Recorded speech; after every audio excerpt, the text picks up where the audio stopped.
Welcome to this IELTS listening practice test. There are 4 sections and 40 questions in total. Each recording is played only once. You'll have time to read the questions before each part and check your answers afterward. At the end, you'll get 10 minutes to transfer your answers. Get ready with a pen and paper. Now let's begin section 1.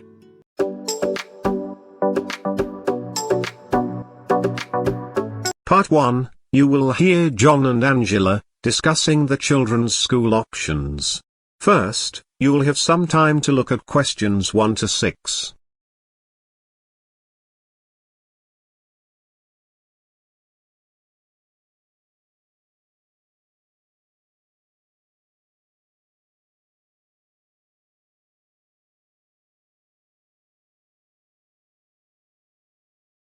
Now listen carefully and answer questions 1 to 6. Come in, John. It's good to see you. Thanks, Angela. I've been looking forward to this. I've been thinking about our conversation last week about the children and their schooling, and I want to know what you think about the options. Well, there are a lot of things to consider. The first thing is that the choice of school depends on what you want for your children.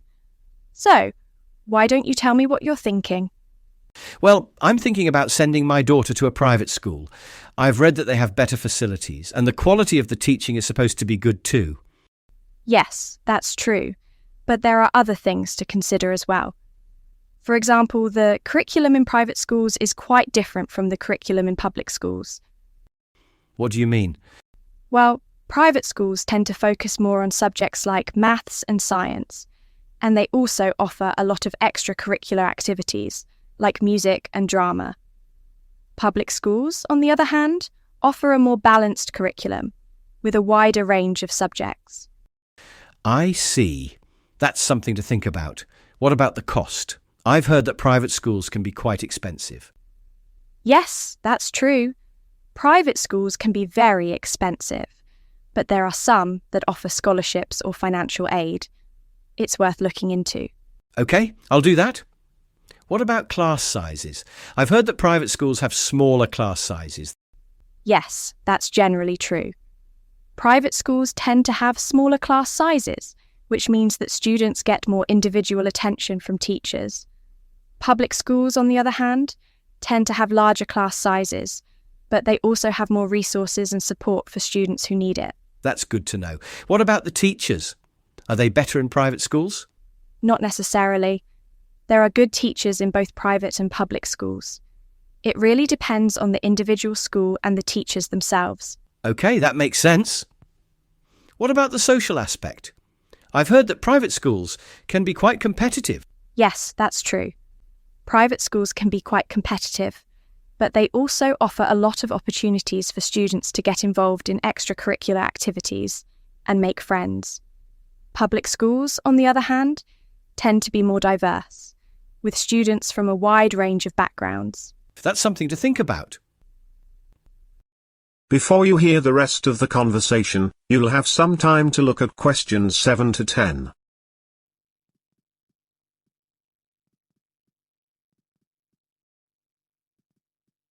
Now listen and answer questions 7 to 10.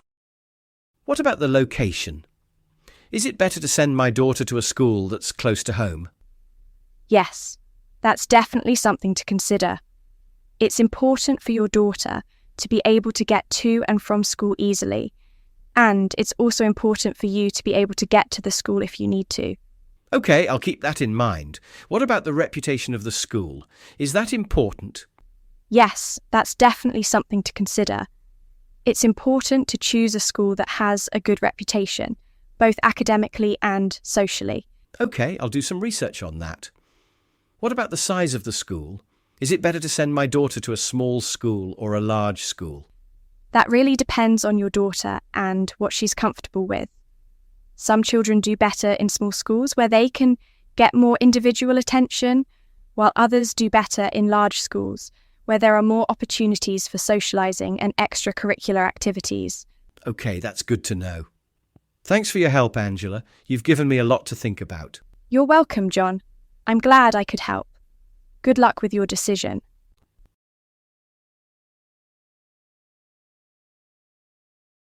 That is the end of part 1. You now have 30 seconds to check your answers to part 1.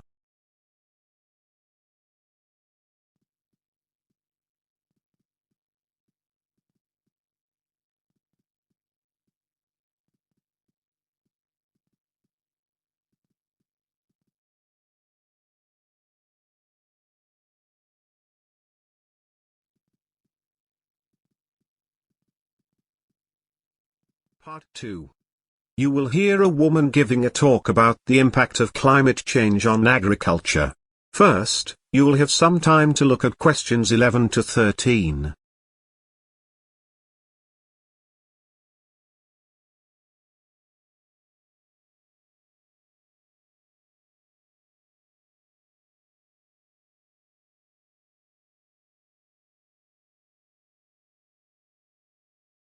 Now listen carefully and answer questions 11 to 13. Today, I'm going to talk about the impacts of climate change on the agricultural sector over the next 30 years. In the last few years, there have been many reports on climate change and how it might affect our lives. But most of them are about the impacts on the natural environment. For example, how the rise in sea levels will affect low-lying coastal areas, or how rising temperatures will affect plant and animal species. And although these issues are important, I'm going to look at what's happening to food production. Now, the climate in the UK is generally mild and temperate, and this has affected the types of crops grown. For example, wheat is the main arable crop, and there are also large numbers of livestock farms. But this is changing. The UK is experiencing a warming trend, with average temperatures increasing by 0.8 degrees Celsius since 1980.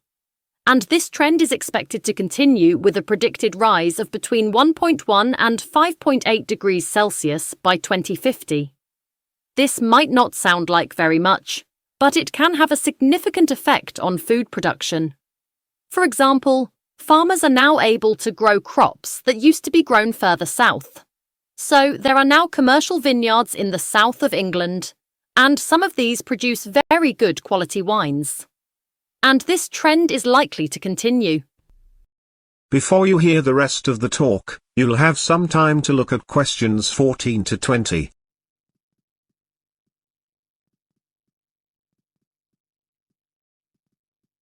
Now listen and answer questions 14 to 20. But climate change isn't just about temperature. Rainfall patterns are also changing. The UK is already experiencing wetter winters and drier summers, and this is expected to continue. This can cause problems for farmers.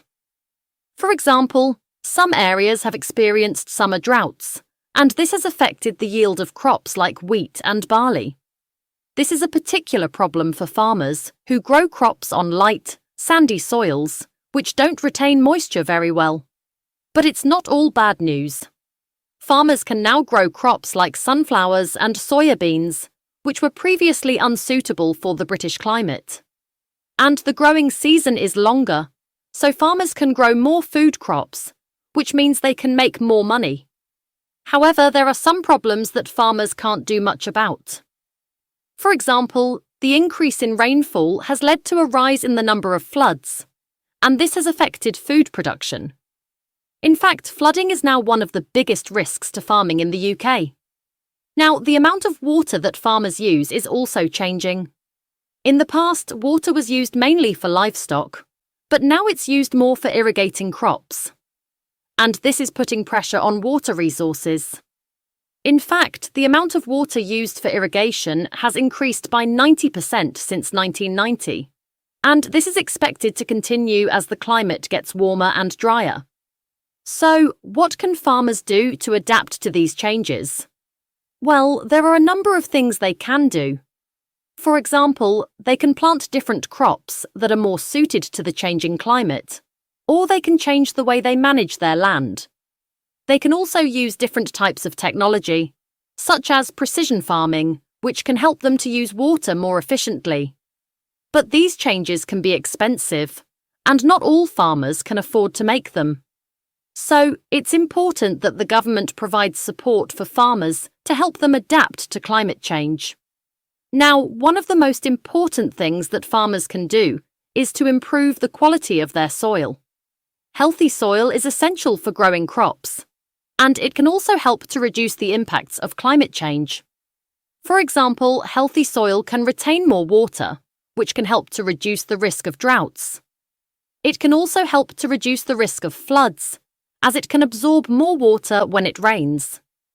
So, how can farmers improve the quality of their soil? Well, there are a number of things they can do. For example, they can reduce the amount of ploughing they do, as this can help to reduce soil erosion. They can also plant cover crops, which can help to improve soil structure and fertility. But improving soil quality is not just the responsibility of farmers. It's also important for policymakers to recognise the importance of soil health and to provide support for farmers to help them improve the quality of their soil. So, in conclusion, climate change is having a significant impact on agriculture in the UK, and this is likely to continue in the future. It's important for farmers to adapt to these changes, and there are a number of things they can do to help them do this. But it's also important for policymakers to provide support for farmers to help them adapt to climate change and to improve the quality of their soil.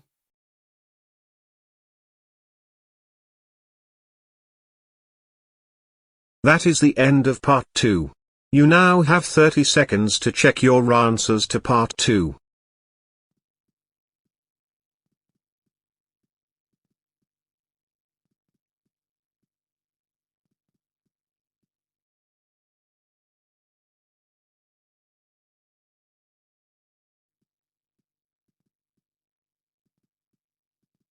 Part 3, you will hear two students, Jack and Emma, discussing their presentation on a new type of artificial intelligence. First, you will have some time to look at questions 21 to 24.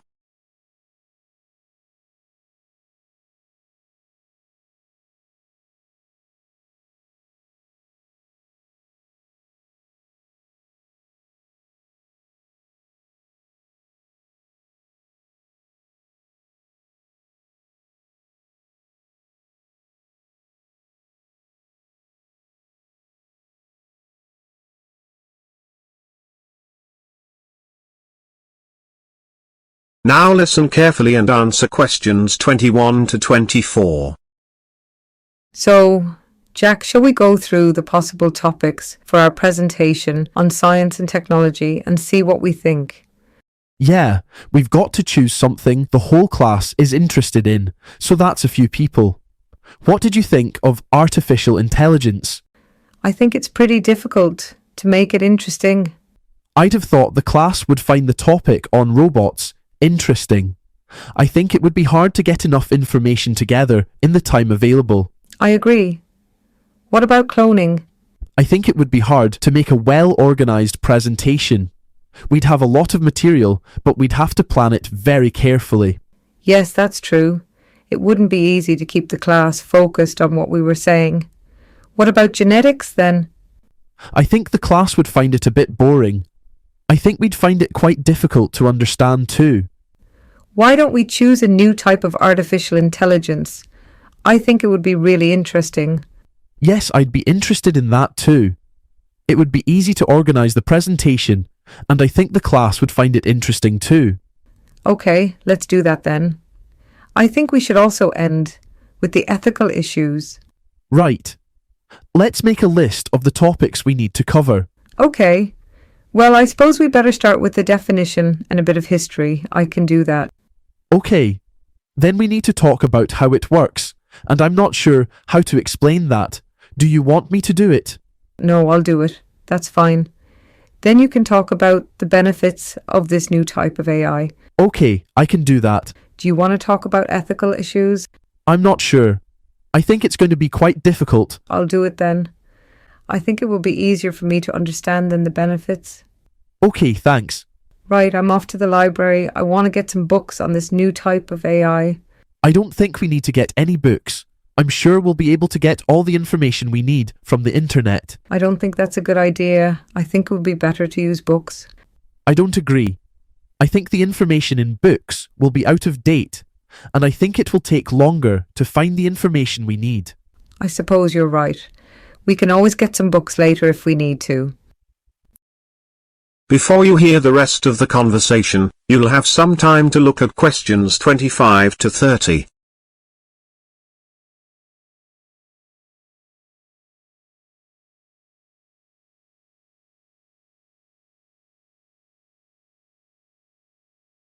Now listen and answer questions 25 to 30. How should we structure our presentation? I was thinking we could do a formal talk, but then I realised it might be a bit dull. Instead, we could make it more engaging by having a conversation between the two of us. Oh, that's a good idea. It'll feel less like a lecture and more like a discussion. What about visuals? Should we use slides or something else? Absolutely. Slides will help, but I think including charts would work best for explaining trends or comparisons. Tables are useful too, but they can sometimes be too detailed. Got it. We can finalise which visuals to include later. So, what's your plan for the preparation? Well, I'll start by looking into the history of AI. There's a lot of information out there, so I'll probably stick to a few reliable websites. I might check some documentaries too, but only if I have extra time. Sounds good. I'll focus on the potential benefits of AI. There's so much to cover. Healthcare, education, automation. I'll try to narrow it down to the most significant ones. Great. If I hit any roadblocks, I'll contact my tutor. She's really helpful when it comes to clarifying things. That's a smart move. Oh, and what's our deadline? Is it still the end of the month? No, it's sooner than that. We need to have everything done by the end of the week. Right, I'll make sure we stick to that. Let's get started. That is the end of part 3. You now have 30 seconds to check your answers to part 3.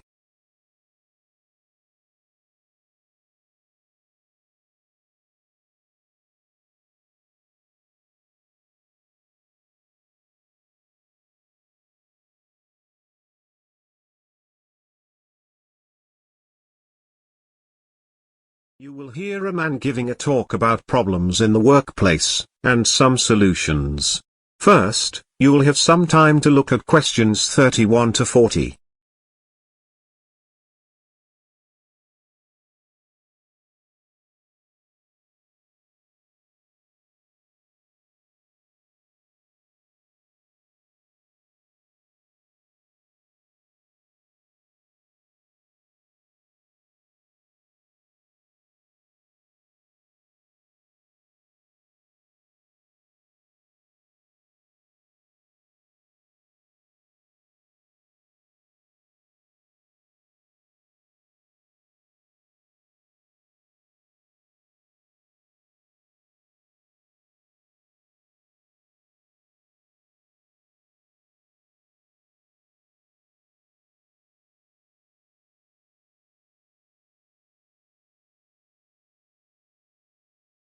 Now listen carefully and answer questions 31 to 40.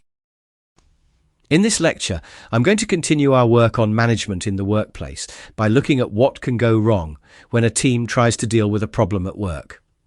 I'm going to give you some examples of different problems, and at the end, I'd like you to think of some problems you've experienced yourselves in the workplace, and we can discuss them.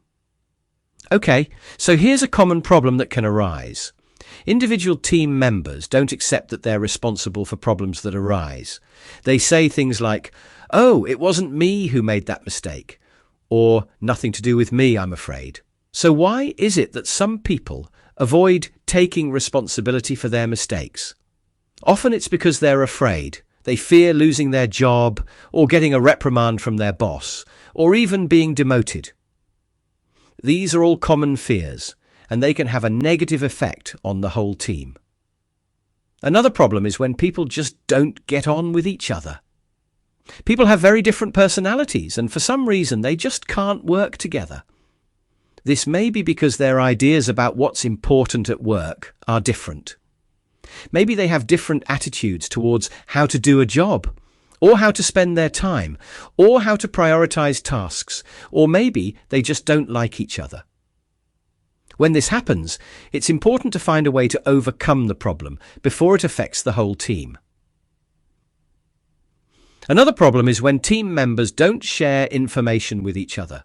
This can result in a situation where one person is doing a task without realizing that someone else is doing the same thing. This is a waste of time and effort. It can also result in mistakes being made, and this can lead to resentment and conflict within the team. It's important to have clear communication channels in place so that everyone knows what's going on and what their role is. Okay, so what can we do to avoid these problems? Well, the first thing is to make sure that everyone understands their role and responsibilities within the team. This means having clear job descriptions and making sure that everyone knows what they're supposed to be doing. It also means having regular meetings where everyone can discuss any problems or issues they're having. Another important thing is to make sure that everyone feels like they're part of the team. It also means making everyone feel valued and appreciated.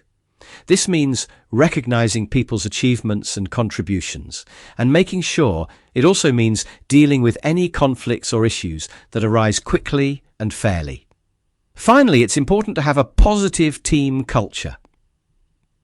This means creating an environment where people feel comfortable sharing their ideas and opinions, and where everyone is encouraged to contribute. It also means having a sense of purpose and direction so that everyone knows what they're working towards and shares a common goal for success. Okay, so that's a brief overview of some of the problems that can arise in a team and some of the ways to avoid them. Now I'd like you to think about a problem you've experienced in the workplace and we can discuss it. So who would like to go first? Yes, John.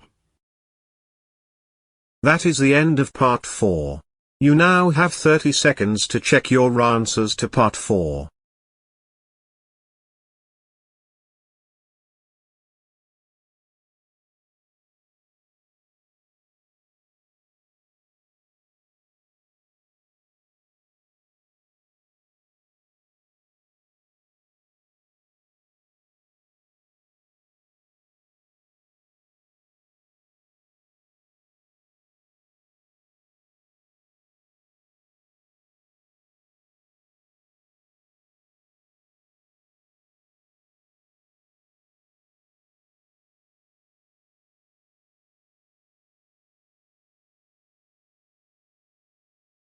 That is the end of the listening section. You now have 2 minutes to review your answers before the test automatically moves on to the next section. Please take this time to check your answers carefully. Make sure all your responses are recorded in the correct places, and review your spelling, grammar, and formatting. Once the time is up, the system will take you directly to the reading section. Please remain seated and stay focused. The next section will begin shortly.